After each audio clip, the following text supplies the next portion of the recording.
Wellesley-Weston Lifetime Learning offers non-credit courses to seniors in the greater Boston area. For more information about WWLL and links to our videos, please go to www.llcourses.org.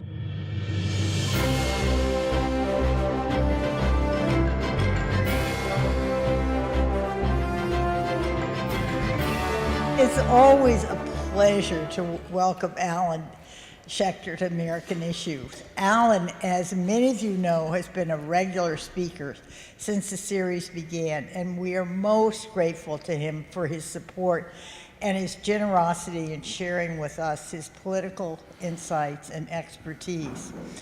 Alan joined the Wellesley College faculty as a recent PhD graduate from Columbia University, spent his entire professional life at Wellesley, having built his distinguished career as a teacher and mentor to many Wellesley women, including the young Hillary Clinton, and is now emeritus professor of political science. He's encouraged a number of his students to pursue a political career by setting up a summer internship program in Washington, and expanded his own outreach when he was named to head the Fulbright Commission, a program that took him to many countries setting up international student exchanges. Well-traveled himself, both in this country and internationally, Alan brings a special dimension to his analysis on domestic politics in his very timely topic and analysis of the midterm election, one of the most significant in recent years. He will share that wider focus with us. And I just have to add that when I walked in this morning, I said, Alan, having taught at Wellesley College, you better put in a plug for all those women who were elected. And he's got a little bit of a story that he'll tell you about one of the women that was elected. So we welcome you. I wanted to start out by saying that Anne originally asked me to talk about foreign policy, so I've been thinking the last month or so about foreign policy, and when she said a week or so ago, talk about the election, I said, okay. My wife said, well, we've all been reading so much about it, there's nothing more to say, so it'll be a boring talk. And I ignored that.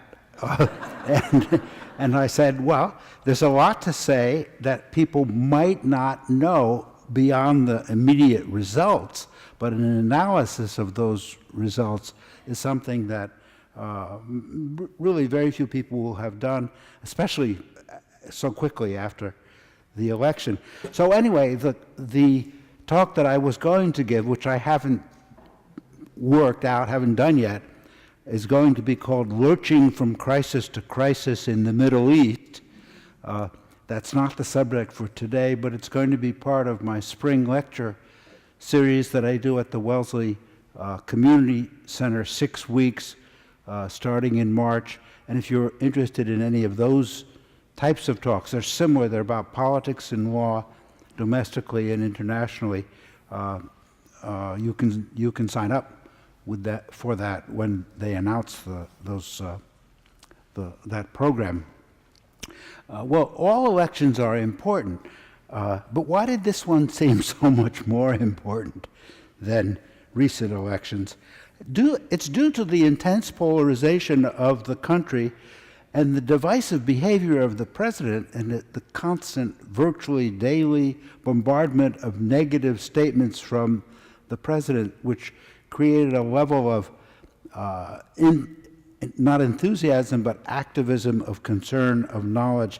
His continual threatening of the media, individual congressmen, the judiciary, the military, the CIA, the Justice Department, the FBI, essentially anyone inside government or in positions of authority who criticized him, his immediate reaction is one of, as he says, and as Kellyanne Conway says, he responds with angrily to criticism, etc. So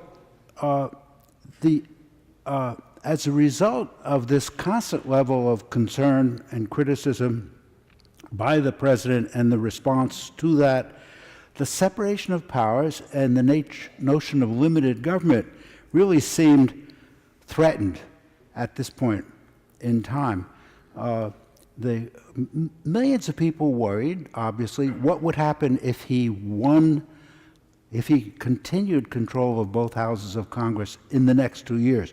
What would he do if he could consolidate his power as the leader of the country and feel that the election had been a victory of the path that he has followed in the last 2 years? Now, he said that he had won the election even though he lost the House of Representatives, so that was another example of the questionable nature of, I would say, the delusionary nature of his response to everything that is critical of him.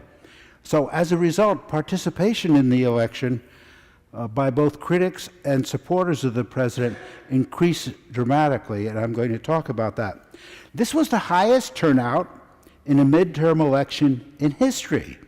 113 million voters, 49% of the eligible population. That's the equivalent of the voting population in presidential elections, which is generally around 50% or so. And the participation in midterm elections in the United States tends to be around 37%, between 36, 38. So a dramatic increase. The last time participation was nearly as high was in 1914, over a century ago, obviously during the crisis over whether the U.S. would be involved in World War I or not. Nearly 30 million more voters participated than 4 years ago in the last midterm election in 2014. So the main difference was the mobilization of Democrats and independents across the country, the enthusiasm on that side. We have got to get out there and vote to try to reverse the path that we're going on right now. But also enthusiasm by the president's own supporters, because he did so much to whip up enthusiasm, particularly in the red Midwestern states, by campaigning to get rid of Democratic senators in certain states, and I'll talk about that. His campaign rallies. Did you notice that where he campaigned a lot, but he campaigned in states where he was likely to win. He didn't campaign at all in states that were more marginal or certainly blue states. I have a feeling that the decision not to campaign in the blue states had something to do with the fact that that there would have been so much dissent at those rallies, outside those rallies, that it would have been extremely uncomfortable. So the support of Fox News, the support of other media personalities trying to drive up the Republican, the base vote, Trump's base vote, obviously added to the level of turnout. Looking at the overall vote in this election for the House of Representatives, Democrats across the country, Democratic candidates across the country, received 7% more votes than Republican candidates. And if you look back at the 2016 election, as you recall, Hillary had a larger vote result than Trump did, but lost the election because of the Electoral College. She had a 2.1% margin over Trump in her losing campaign for the presidency, and now you have that change in this House election to 7% more, showing again the increased participation, particularly among Democrats and independents. Now, the crucial struggle in 2018 was, of course, for control of the House of Representatives. Since it was very unlikely at the outset that the Democrats could win the Senate, all that talk in the last month or two about maybe the Democrats can take the Senate, I thought that was nonsense at the time, and it turned out to be. The Democrats needed to win 23 seats to take the majority in the House. That was well within reach all year long, as nearly 20% of Republican members of the House decided not to run again for one reason or another. The president's popularity was never more than about 40%, and the incumbent party virtually always loses seats in the midterm elections. So pollsters called the eventual outcome in the House correctly, as opposed to what happened in 2016, although in fact they underestimated the degree of Republican losses. And that point about what the pollsters thought and how that worked out hasn't been mentioned in the press yet, but I presume it will be. They underestimated the potential Republican losses, perhaps because they were gun-shy after this 2016 election. We better be more careful than we were the last time. Most of the pollsters averaged that the Republicans would lose about 30 seats, enough for the Democrats to take the House. But what happened was the Republicans lost 42 seats, not 30 seats, 42 seats. Next January, 234 Democrats will be sworn in and 201 Republicans. While the Republicans lost 42 seats, the Democrats lost 3 seats, so the total change in partisan control is 39, a net change of 39. If it had not been for gerrymandering in various states, which influenced the outcome for Republicans, the Republicans probably would have lost about 50 seats. In other words, the difference between the 42 and 50 is in part the result of gerrymandering in certain states done in 2011, which led to Republicans winning slightly more than they would have if the gerrymandering hadn't occurred. So the question we will now, of course, begin to focus on what the new majority will do, and I'll end with that.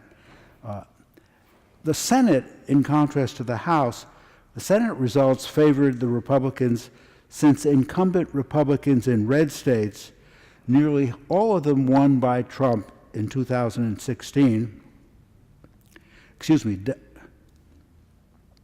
since incumbent Democrats in red states won by Trump by virtually large margins 2 years ago, were unlikely to win re-election.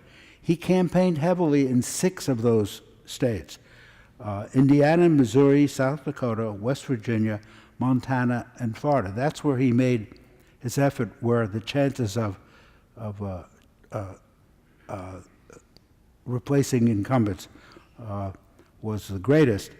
And the Republican candidates won in 4 of those states, not in West Virginia and Montana, where the 2 incumbents were very embedded in the states and those societies and were moderate Democrats, Joe Manchin and John Tester. He was particularly eager to get rid of John Tester, the Montana Democratic senator. Montana, heavily red state, chances of winning there for much, much greater. He spent a lot of time there, and he was unsuccessful. Now, in addition, Democratic candidates beat Republicans in Arizona and Nevada, so the next Senate will have a net gain of 2 for the Republicans. He won 4, he lost 2, so the net gain is 2. And tomorrow, the last election runoff is taking place in Mississippi. There's no question that the Republican will win. It's another example of something that's going on in the South, where you had a black Democrat running in Florida, you had a black Democrat running in Georgia, and the race that's going to be decided is a black Democrat running in Mississippi, and chances of winning are virtually nil. So that will mean the Senate, starting in January, will be 47 to 53 instead of 49 to 51. That gives Mitch McConnell and his party increased power to confirm conservative judges going forward, judges to the federal courts, and it reduces the political leverage of the two women, relatively moderate Republican senators, Lisa Murkowski and Collins of Maine. Most importantly of the end results is that the new Senate majority will be able to defeat any legislative proposals coming from the new House majority. And I expect to see the new House majority making a great effort to pass all kinds of proposals, even knowing that they will fail, in order to set up a program of potential campaigning for the next presidential election, that they'll be able to point to the fact that, look, we tried to save the Affordable Care Act, for example, by doing X, Y, Z, protecting against insurance for people who have pre-existing illnesses. That's something that it's very hard to be against that, obviously. And knowing that they're not going to get that through the Senate, but feeling that they have to do it. Anyway, so that's the pattern in terms of the balance. Now let's dig into some of the details of the House elections. First, who voted for the Democratic candidates? Why they voted for the Democratic candidates? Then a regional overview of the differences in various regions of the country, and then several important miscellaneous factors that I want to point out. Let me start with the women's vote, and you mentioned that. The women's vote played a major role in the Democratic victory in the House. 59% of women voted for, white and black women, voted for Democrats. In 2016, 54% of women supported Hillary. Okay, so there's an increase in the support for Democratic candidates of a fairly substantial amount by women. 52% of white women supported Trump. So Hillary's success in having a majority of women was due to the heavy minority vote of women for Hillary, and obviously the heavy minority vote for Democratic House candidates took place in this election. The figures were even starker during the last election, the 2016 election, because white women voted, a majority of white women voted for Trump in the presidential election. That was one of the startling aspects of that election, that a majority of white women didn't see that Hillary was someone who they wanted to or should support. And of course, we know that's equally true, but at a greater extreme from white men. And particularly the figures are dramatic for this election, as in the last election, that distinguish between people who have some higher education and people who have no college education. It's quite clear that the college-educated population, the suburban population, the urban population, obviously is more heavily oriented towards the Democratic Party or Democratic candidates. And all of that played out in this election as well. So while 59% of women voted for Democrats, there's a distinction among the women's vote in terms of education, race as well. That's clearly an extremely important feature of electoral politics going forward. And then another important aspect of the participation of women in this election was what Anne referred to, the incredible number, the record number of women running for office at all levels, state and federal, and the success of female candidates for governor in various states.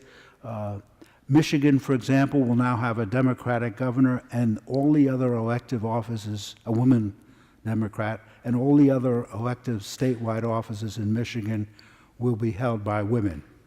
Men have been eliminated from statewide elective office in Michigan right now.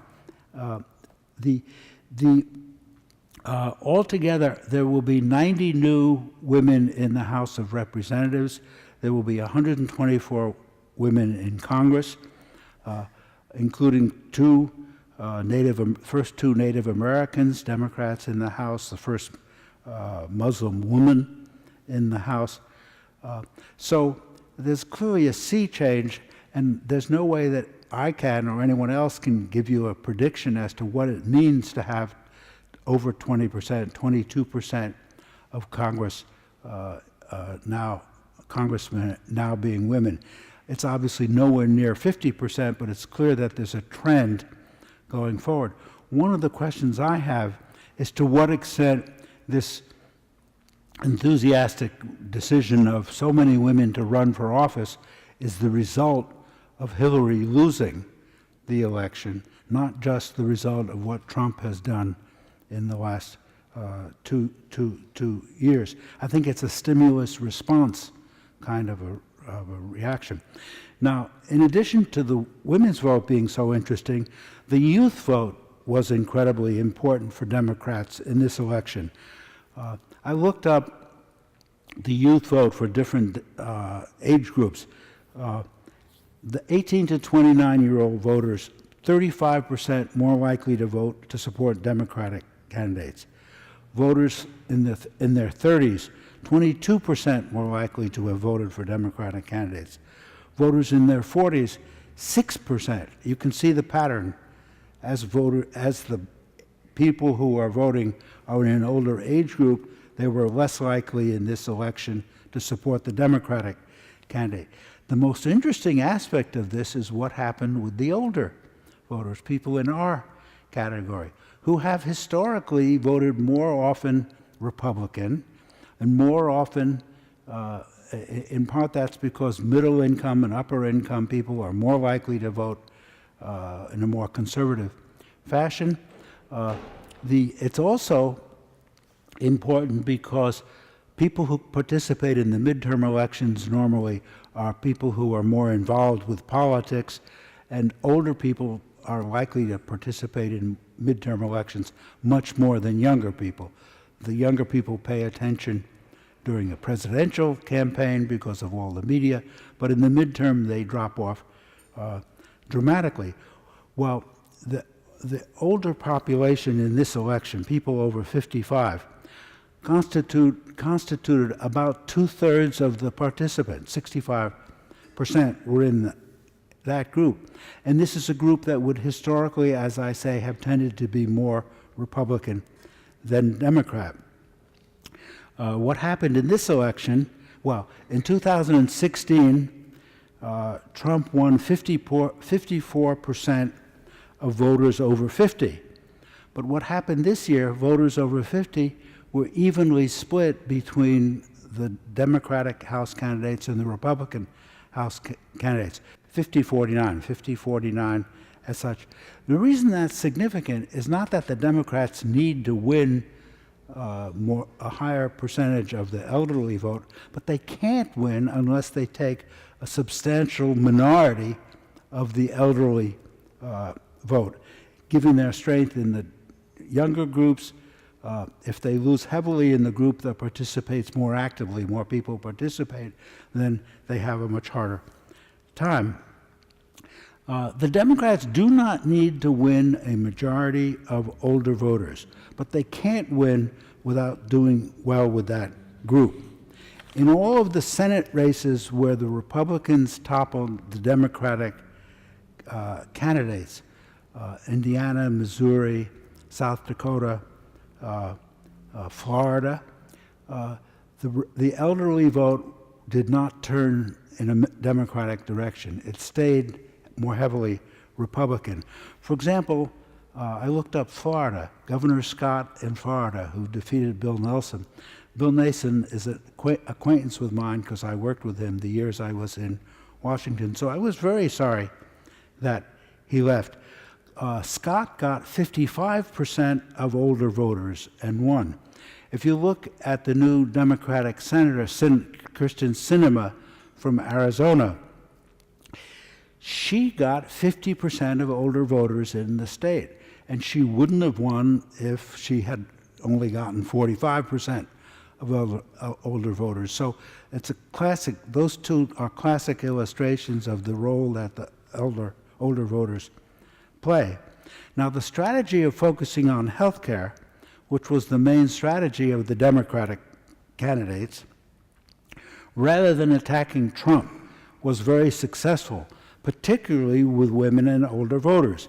55% of the ads by Democratic candidates across the nation on television and in other media focused on health care, and only 31% of the Republican ads on getting rid of the Affordable Care Act. That's an exact reversal of what happened in the last 4 elections when the Democrats tended to minimize the health care issue and the Republicans campaigned so heavily to eliminate the Health Care Act.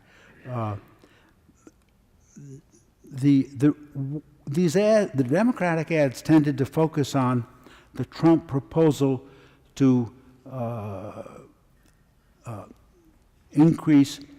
allow insurance companies to increase premiums for older people in order to reduce premiums for younger people. And of course, the decision of the Republican Congress last year to eliminate the mandate on younger voters, the mandate that everyone have insurance, obviously would add to the cost of insurance, so of those people who were insured. So the question of pre-existing illnesses was raised dramatically since the administration has suggested that maybe the insurance protection of people with pre-existing illnesses wasn't important after all. Both of these things were useful to the Democratic candidates who wanted to focus on health care. 35% of the voters said health care was their primary concern. Only 15% said illegal immigration, was their primary concern. And when asked, 75% of Democrats and independents cited health care as the most important issue, and 75% of people who voted for Republican candidates in these off-year elections said illegal immigration was the most important issue. So what that shows is that Trump did successfully appeal to people who were in his own base and shared his view on immigration, but that the focus on immigration backfired in the face of an issue, healthcare, which was more important to a larger number of people. Now, because this was a congressional election, the results, in other words, Trump should not have focused so much on immigration. He should have focused on the tax cuts, which, although they don't mean very much, they could be perceived as benign, and he could have focused more on the state of the economy and on employment and less on immigration. Because this was a congressional election, the results differed in different regions of the country. On the East Coast and California, Democrats defeated 20 of the victories, defeating Republican candidates for the House, were in blue states that voted for Hillary Clinton in 2016. These were the potentially soft targets. By themselves, that wouldn't have been enough to change the balance of power in the House. Some of the remaining moderate Republicans in states like New York, New Jersey, and Pennsylvania, who were defeated as a result of this change, they were not, during the last 2 years, they were not fully on board with President Trump. They tried to take a course that would be more popular with their constituents, but they lost, leaving the remaining Republicans in the House next year in the new minority more conservative than the Republicans in the House in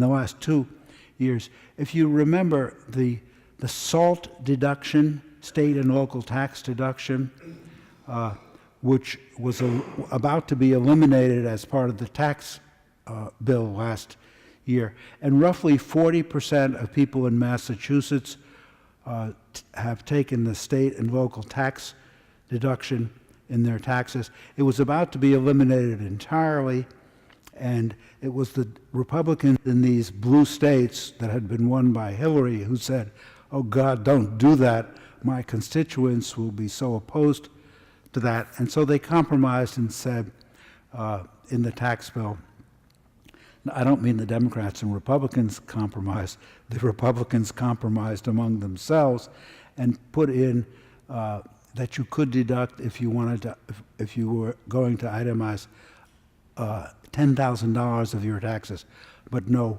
more than that. When I went to my accountant last April, he said, "Alan, you've always taken itemized deduction.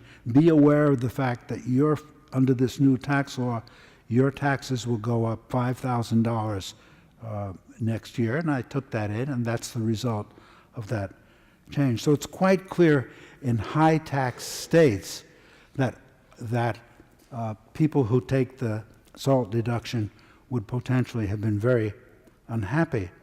I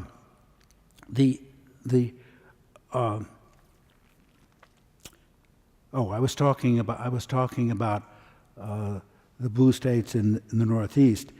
And the fact that the remaining Republicans are likely to be more conservative, more from the Midwest and the Southwest, as a result of that change. New England is solidly blue. If you look at the map, it's entirely blue as a result of this election. In California, the Democrats gained 6 seats, including all 4 in Orange County. That's been in the news, and the reason that was in the news is it's such a dramatic change, since that was always such a conservative area of the country. Orange County, that's John Wayne County, has been Republican for decades.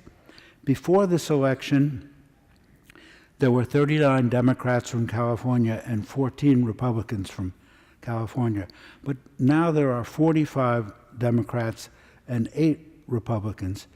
The Democrats won every statewide office in California, and they were in a majority in both houses of the state legislature, but now they're a supermajority in California.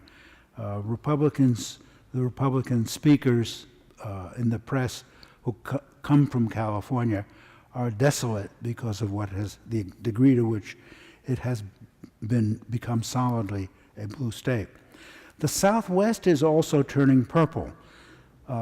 Sinema won in Arizona by following the Connor Lamb centrist approach, the same approach that Connor Lamb used last in that off-year election to win in Pennsylvania. And Connor Lamb also won again. But she did not follow a progressive approach. She was very careful and said, "I'll agree with Trump policies when I think it's in the interests of my constituents, and otherwise I won't."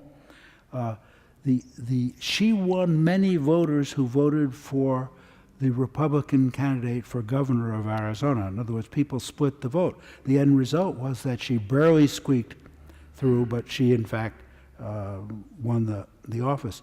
Beto O'Rourke from the Southwest, that's a fascinating case. He clearly struck fire in Texas. He lost by 3% against Ted Cruz, but he did remarkably well. If he had won the election, that would have really sent a thunderbolt to Washington and to the nation. He did campaign with more progressive views than Sinema, but even though he lost in Texas, Democrats picked up 2 congressional seats in Texas. In other words, there is a potential shift going on there as well. The Democrats won Nevada, all of the statewide offices in the Nevada. It's the first time they've won the Democratic governorship in Nevada in about 3 decades.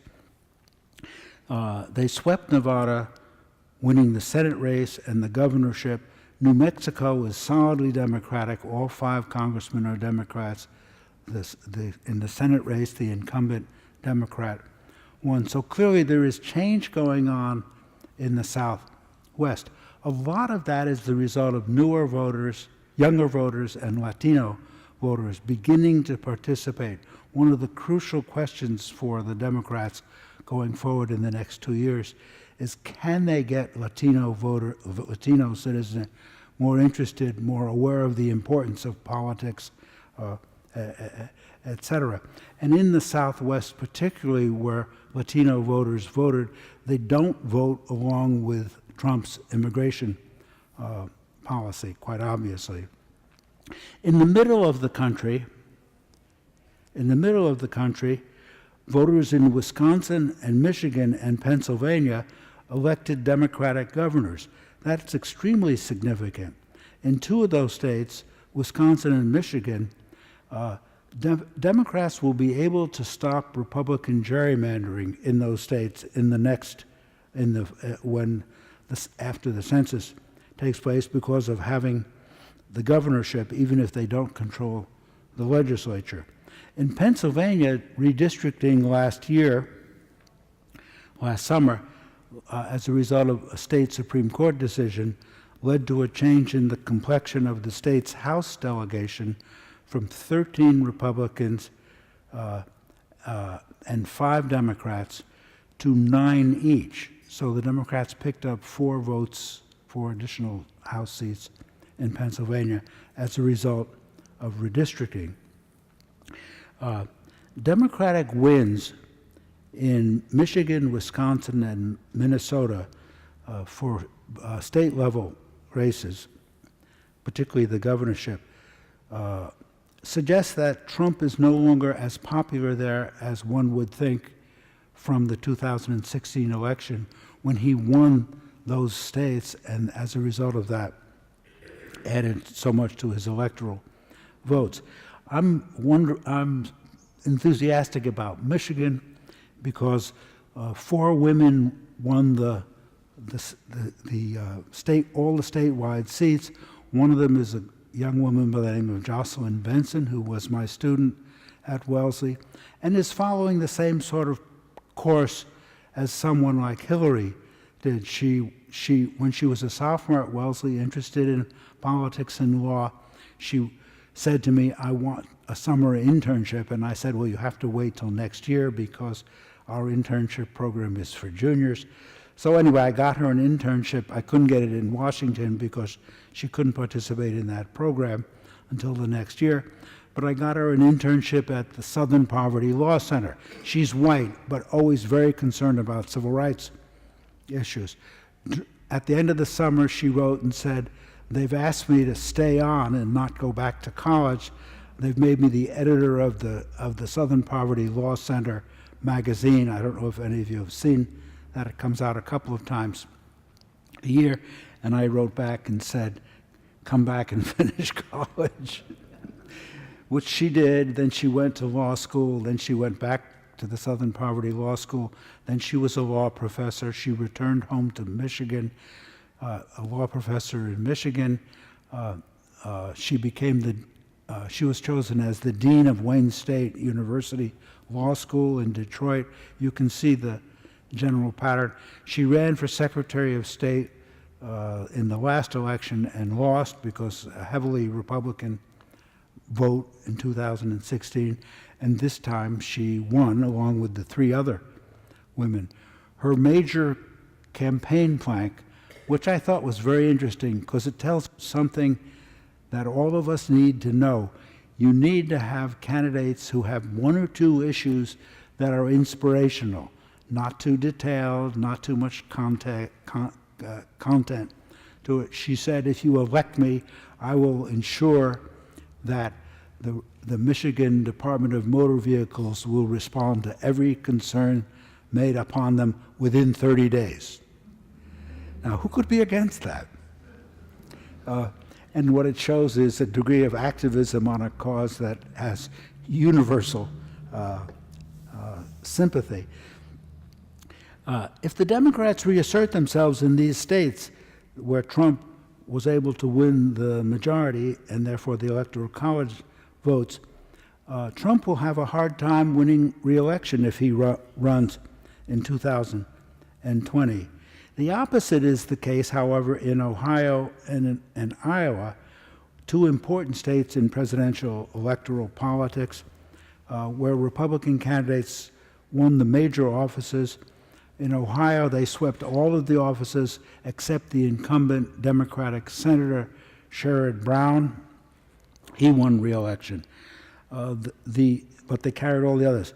Indiana and Iowa are also loyal Republican states, and if Democrats can't make inroads in Ohio and in Florida, that makes it much, much harder to win the Electoral College 2 years from now. In addition to the 20 seats that the Democrats won where Hillary had a majority, they also won 17 seats in districts that had voted for Trump, proving that they could chip away at his base. In most such instances, urban and suburban voters, particularly those with higher education, swung to the Democratic side, but the Democrats made many fewer inroads in solidly conservative districts that were heavily Republican and heavily white and with much lower levels of education in the population. And that's the major divide in our electoral politics today. The long-term outlook for Republicans as more and more people move away from rural areas, and that's clearly happening as a result of economics, where the jobs are, where the future opportunities are, that is makes the Republican outlook dim or dimmer in the future when you combine the youth vote, the switch in the women's vote, the neutrality in the older people's vote, and the movement of the population towards more urban areas, even in red states. Those are trends that are positive for the Democrats. Several other results are suggestive, and I wanted to mention them in this talk. The Democrats won 7 governorships. I've already mentioned a couple. The 7 are Nevada, New Mexico, Kansas, Wisconsin, Illinois, Michigan, and Maine. If you follow Maine at all, you've noticed what has gone on there for the last half dozen years, or a little more than half dozen years. We have a legislature that is as moderate to progressive and a governor who's extremely conservative. Several times the state legislature voted for expansion of Medicaid in the state. The governor vetoed it. It's clear that the expansion of Medicaid is going to take place now. That's extremely important because it's a heavily rural population, and rural hospitals are so threatened they've been closing. So that expansion will bring much more money into the state. In addition to winning those 7 governorships, the Democrats also increased their number of state legislative seats as well, although that's still in bad shape. The Democrats, as a result of this election, now control both branches of government in 14 rather than 6 states. That's extremely important for specific policies, but also for the gerrymandering issue. Republicans control 22, and they've dropped down from 26. That means in those 4 states, either one house of the state legislature or the governor is now in the other party's hands.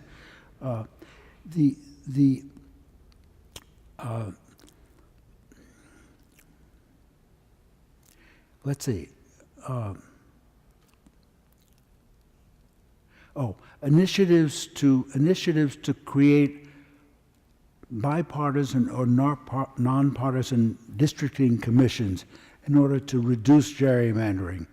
Both parties are controlled, the activists in both parties are concerned about gerrymandering, because the Democrats do it to the Republicans where they have the opportunity to do so. And the Supreme Court is likely to hear a case coming out of Maryland later this year where it's the Democrats who gerrymandered the House of Representatives seats to their advantage. But what happened was there were a number of popular initiatives in states to create bipartisan commissions and stop the gerrymandering. These initiatives passed in 4 states: Michigan, Missouri, Colorado, and Utah. In other words, not states that were heavily blue at all, basically purple or red. Earlier this year, a bipartisan commission initiative was passed in Ohio, etc. Pennsylvania eliminated gerrymandering by state Supreme Court decision last year. So that's a total in this election and just before this election of 7 states which are moving to eliminate through bipartisan commissions, and none moved in the opposite direction. So hopefully that's a trend that will catch on and go further and further because of the abuse of legislators protecting themselves and their party through gerrymandering. Voters supported Medicaid expansion in 3 states. They raised the minimum wage in 2 other states. They voted to restore voting rights to 1.4 million felons, former convicts in Florida. That has a potential for influencing the Florida vote in the next election. The odds are very great that those would be people who would be more likely to support Democrats than Republicans. The question is how many of them can be stimulated to actually participate. That's unclear. So finally, that's an overview. Finally, what happens next? Will the Democrats form a circular firing squad, as they have begun to do in the last few days, around Nancy Pelosi and shoot each other in the foot as a result of the conflict between more progressive Democrats and more centrist Democrats? That whole question about strategy going forward for the party and for individual candidates for Congress and for state offices is just such a fundamental conflict that has not been resolved. The reappointment of Nancy Pelosi obviously is part of that type of debate. I'm sure all of us feel that the Democrats need new and younger leadership, but they have no one in line really to replace Nancy Pelosi and her success. So I assume when push comes to shove, they will re-elect Pelosi as the House Speaker. What will Mueller conclude? We have no idea. Will the Supreme Court review Roe versus Wade? The 2 states, Alabama and West Virginia, so enthusiastic about Kavanaugh's appointment to the Supreme Court, passed initiatives, popular initiatives, to their state constitutions, declaring that fetuses have constitutional rights from conception, not from viability. That's a direct attack on Roe versus Wade. The lower courts should throw those out at this point in time in the next year or so, but the issues will then be appealed up to the Supreme Court. The Supreme Court won't be able to dodge that issue indefinitely, and the question for them is going to be maintain the present status of Roe versus Wade, twist it a little bit, narrow it down somewhat, or overthrow it entirely.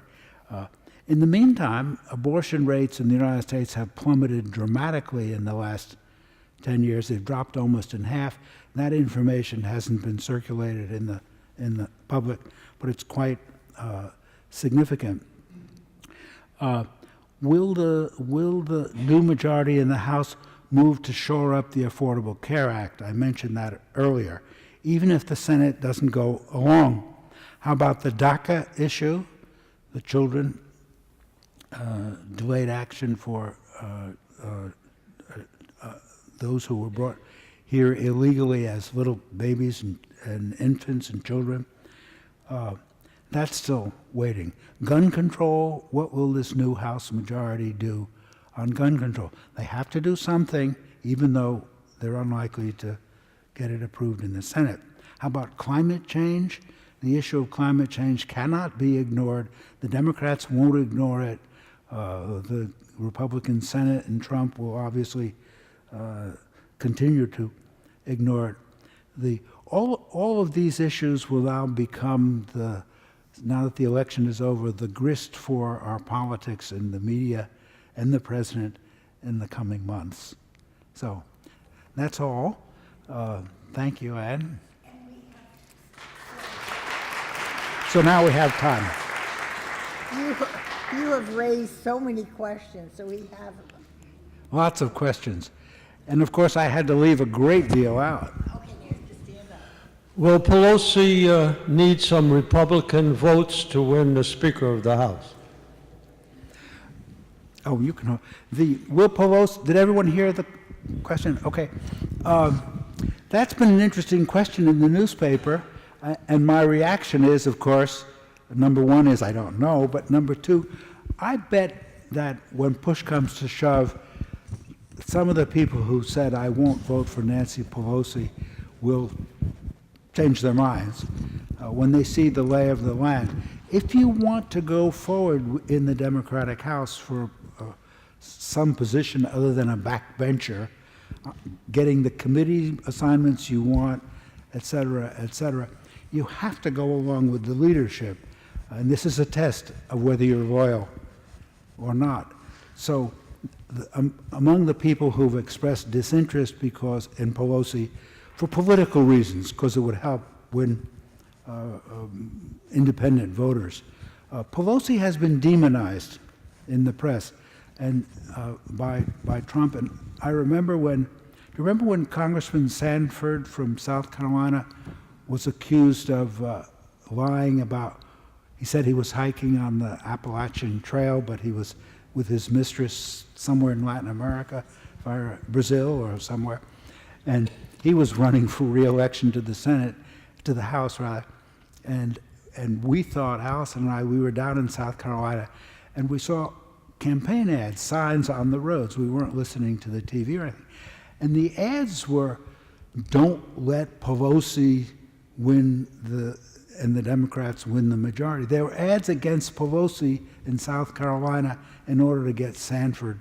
elected. And I thought to myself, they've succeeded in making Pelosi the villain. And he won re-election, of course. So I think the answer to the question, and it is a question, is most likely she won't need Republican votes. And I don't know whether she would get any if it came to that. Yes. I have a question about Florida. It has historically, through the last few elections, been extremely tight, as evidenced by the results. There were some hundreds of thousands of Puerto Ricans that moved to Florida, and at least by the numbers, it seems they had no impact, or they chose not to vote for the Democrats, even though they were pretty much anti-Trump from the flood, from the hurricane situation. Do you understand what happened there?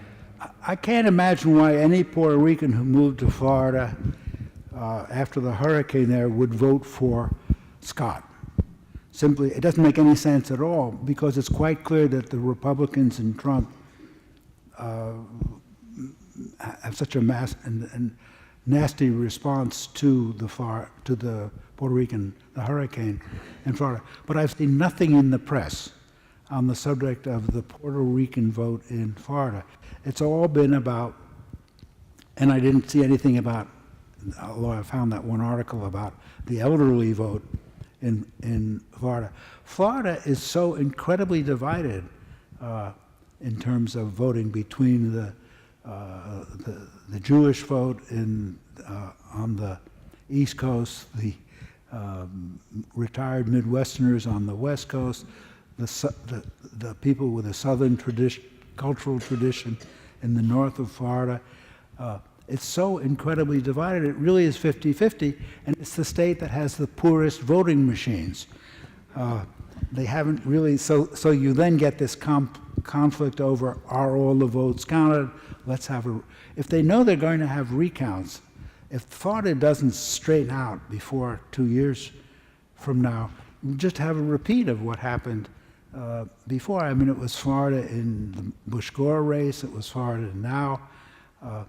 So I don't have an answer to Florida. It is so heavily divided. You would think that Puerto Ricans would have added to the Democratic percentage, but I don't know the answer.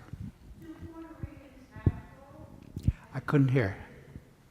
Do Puerto Ricans have a vote? Puerto Ricans have Say it again.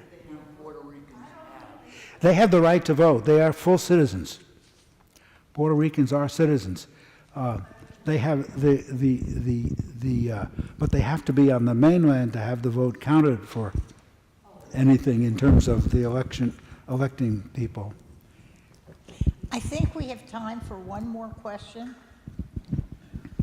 Jane, Yes. you have to stand up. It seems to me that the Electoral College, a change in the apportionment there is vital for the Democrats to elect a candidate in 2020. So how do we keep track of that? How do we influence it? And how can I end my frustration with thinking about that? And you're talking mainly about health care. Or not? Is that the issue, you think? I think that that Trump's approach to the healthcare issue gave the Democrats an enormous opening because of him saying, as part of his 2016, I can solve this problem in 24 hours. I will make healthcare available and inexpensive to everyone.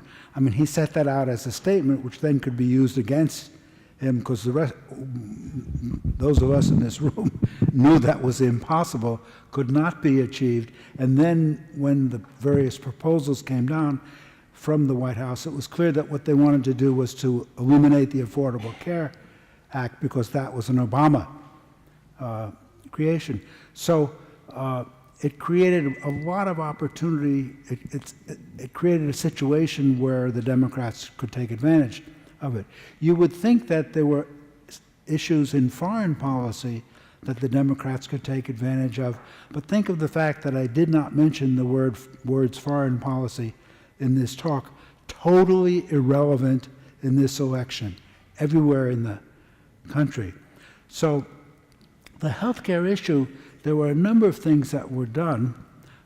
There's several states now that have passed laws in the states creating a mandate in that state that you must have insurance. We have that in this state as part of our original commitment to health care for all in the state. So I think that there are many things that the House can do even if they can't get the Senate to do it. For example, short of the more extreme proposals, Medicare for all, senior payer, single payer systems, these are things that the Republicans have succeeded views. The Republicans have succeeded in demonizing. We don't want that. But you can go and I'm in favor of them, but I think politically, things like making sure that insurance companies cannot discriminate against people with pre-existing illnesses.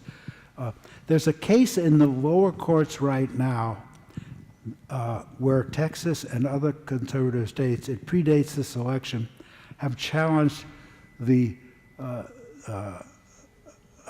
Affordable Care Act as a whole, not just specific things, on the grounds that when the mandate was eliminated by Congress, the whole rest of the statute should fall.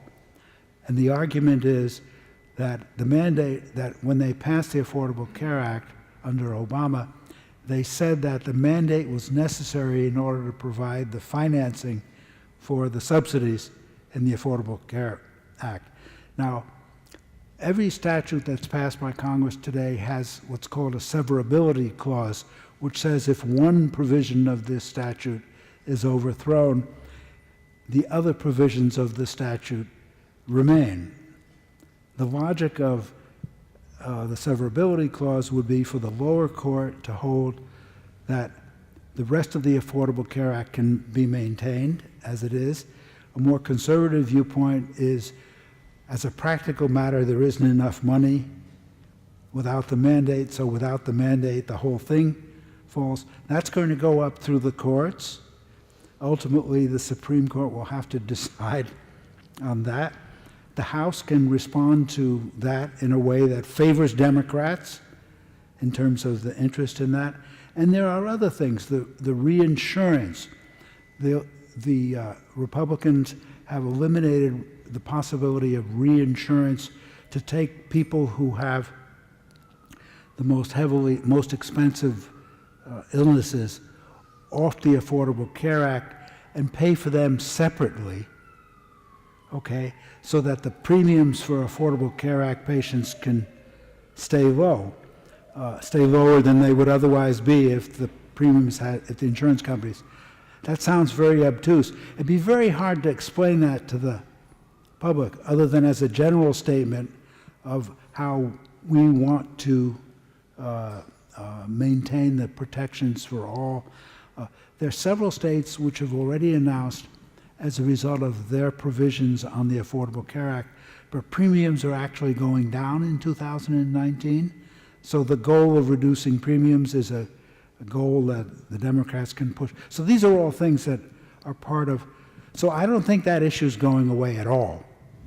I think it's a dominant issue for the next set of elections. Okay? Well, we have to stop. Okay, we're going to start. I'm going to stand in the rear of the room. All right, thank and if you want so, to ask so that question to others.